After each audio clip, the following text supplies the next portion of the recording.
Good day everyone. Once again, my name is Niza and this is my video discussion regarding on the rule of economy. So to fulfill the rule of use, be economical. This means economizing on presentation time in order to provide a maximum practice time. Being economical with presentation helps the student to fulfill the rule of use.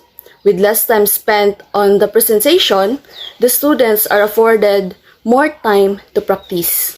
So why do we need to economize our presentation? The language is a primary skill that needs to be used and practiced. Studying the grammar alone without practicing and using it will not in itself enable you to use it.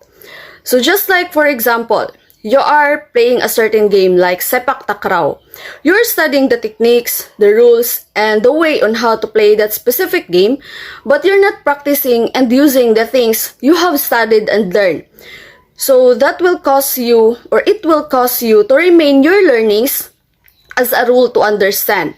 So again, just studying grammar alone will not in itself enable you to use it. Students' language success may be limited if what they have learned will merely stay as a rules to understand. Providing for more and more input may still not be enough because input should be comprehensible. Thus, a content jump pack syllables do not necessarily guarantee language acquisition. Students who are on intermediate level and beyond may need opportunities for practice rather than presentation of rules. So what is the reason why we need to be economical on our presentation time? So economize on presentation time in order for you to provide a maximum practice time. So according to Thornberry 2004, with grammar, a little can go a long way. This means that you need to spend less time on your presentation in order for you to give a maximum practice time. So the English curriculum should be decongested, focusing on a relevant grammar concepts. Decongested curriculum is the curriculum that let the learners to master the competencies and enable the students to better cope up with the lessons. So comprehensible input is a language input that can be understood by listeners despite them not understanding all the words and structures in it. It is described as one level above that of learners if it can only just be understood, according to Krashin 2003. So comprehensible input is a linguistic theory proposed by Stephen Krashen that states a second language learners needs to be exposed to linguistic input, which is the receptive skills, the reading, and the listening. So that is just slightly above their current level so that they can understand new input. So for example, before, as we construct sentences, we use the word but in contrast with what has already been mentioned. But then as we are being exposed to the linguistic input which is slightly above our current level, since time to time or as time passed by, we learned more and our language level moved higher.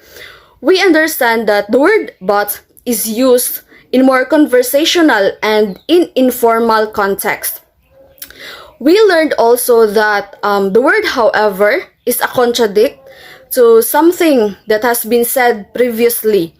And you learned that the word however is used in formal and in academic context. And now you already know when to use that two different words in constructing a sentences or in a communication. So comprehensible input is achievable by reading and listening a lot. But just make sure that your input is appropriate for your level. So go for the materials that you can understand for about 70 to 90%. Providing comprehensible input and more time for language practice helps students acquire language naturally rather than learning it consciously.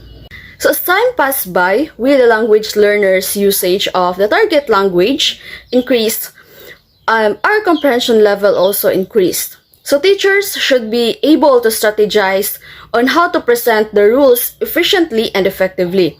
So this means that educators needs to become a BDO who always find new and interesting way in presenting grammar rules efficiently and effectively, then provide the students more time to apply the rules in communicative tasks. So how to economize your presentation? First, plan your grammar lesson well. As an educator, you need to know and understand your students' level of understanding, because sometimes the one stipulated in the curriculum is too much or too little depending on your students' level for you to continue the acquiring and imparting of learnings effectively. Second is be clear with your goal. Be clear and specific on what you want to achieve on that certain day in teaching a certain grammar point. It's either you want your student to use the grammar in completing a task, or you want your students to gain a deeper understanding of the concept, or else you want them to do both. Third is a lesson guide or a lesson plan is helpful when creating a relevant activities for the topic that are enough for your class time. So lesson plan serves as a guide for the educators to use in a day-to-day basis in order for them to determine what the students will learn on the certain days, what are the topic or the lessons, how many minutes or hours to be consumed, what are the activities or the assessment, and how the learning will be evaluated. So lesson plan allows the teachers to function effectively in the classroom by giving a detailed outline that they adhere to during each class. Lastly is provide instructional scaffolding to enhance learning and aids the mastery of tasks. So instructional scaffolding is the temporary support that helps the learners in accomplishing new tasks and concepts that they could not typically achieve on their own. So for example is providing a half-solved problem. So when you're giving your student a 5 items assignment or activities and you provide number 1 as their example and give them the remaining 4 as their task. Visual aid also is example of instructional scaffolding.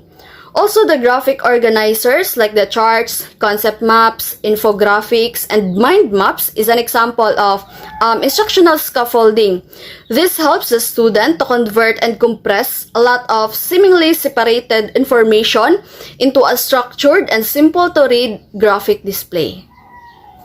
So that's all for the rule of economy. Once again, my name is Niza and I really do hope that you've gained something from my video discussion regarding on the role of economy.